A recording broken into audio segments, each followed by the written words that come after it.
Hi there. We're going to talk a little bit about the roles that we play, our perceptions, how we perceive ourselves, how we perceive others, and the impact our history has on those two things. First, I'll talk about the roles we play. We all have roles. We all have things that we do on a daily basis that identify us. Of course, it isn't everything that identifies us, and one single role is certainly not what identifies us. But for instance, I am a mother, I am a homeowner, I am a professor, I'm an employee, I have obligations, I have duties, I'm a member of a couple of organizations. I'm a member of a religious denomination. I'm a sister. I'm an aunt. So if that gives you some examples of the multiple things that I am, that hopefully helps you understand that I'm not just one of those things. I am a culmination of all of those things, and that includes all of my life experiences. That is the reason that I talk so much about the fact that none of us are the same. We're all different. We all have these different experiences. We all have these different roles. We all have these different histories. And so even if we do serve and do play many of the same roles, that doesn't make us the same necessarily, because our history that we bring with us makes us somewhat different, somewhat diverse. Now let's talk about the perception.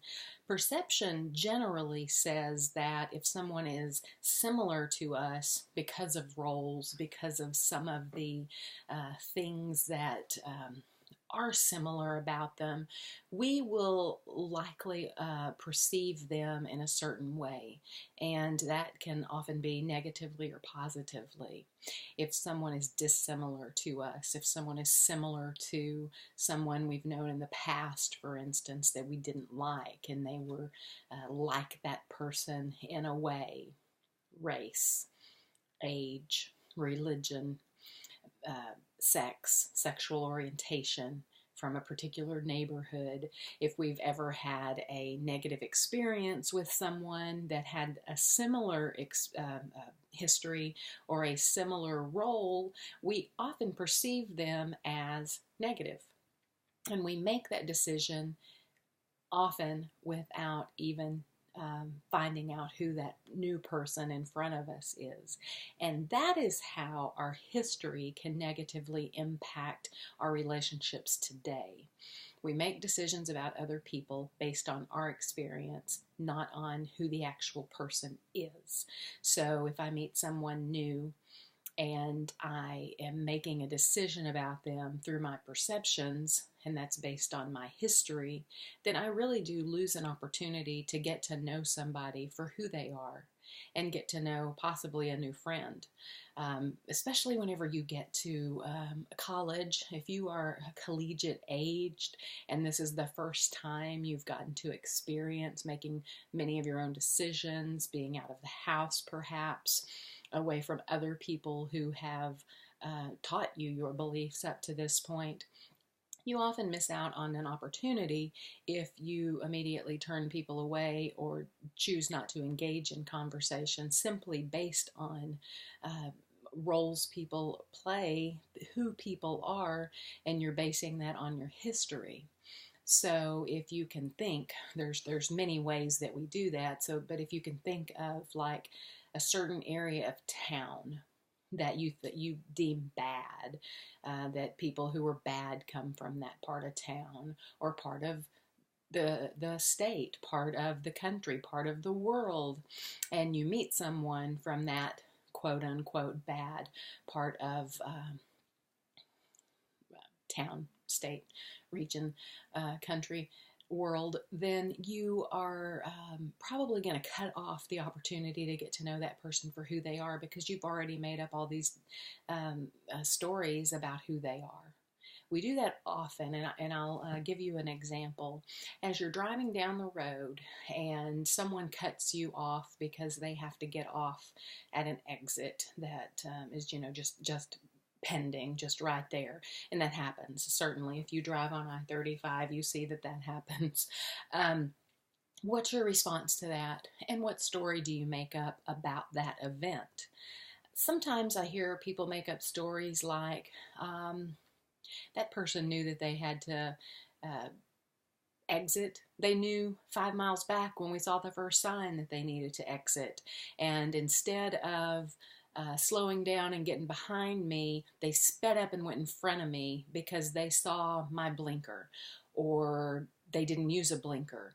And we can also say things like, 5 miles ago, they should have started planning for getting over, and they did that on purpose.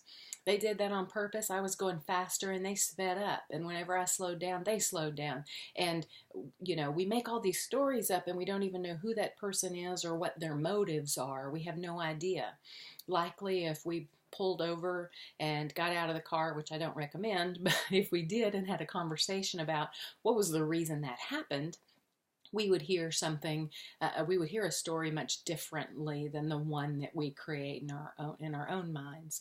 And why that is important, not only because we miss out on opportunities to build relationships with people that aren't like us, and the kind of side point to that is, if we only have relationships with people who are like us, how on earth can we ever be enriched and grow and be different and fulfill our lives in a larger way?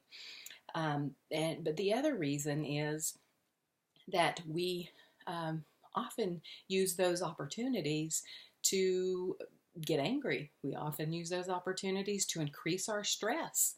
This is this is one of the first times in history that we have excess, that we don't have to go outside and scavenge for our food.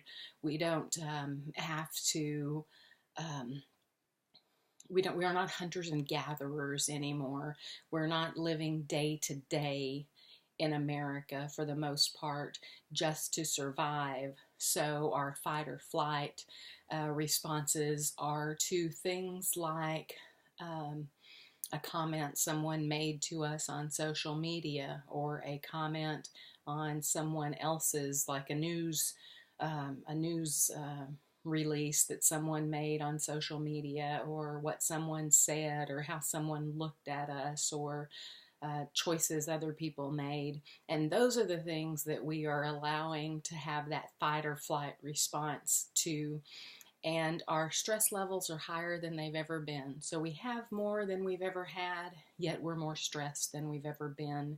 And so one of the things that I believe wholeheartedly is that if we make choices instead of reacting, then we are going to be able to have the opportunity to reduce our stress, because we are choosing instead of feeling obligated. And in the next video, and the last video for this module, I will address choice versus have to. Thanks.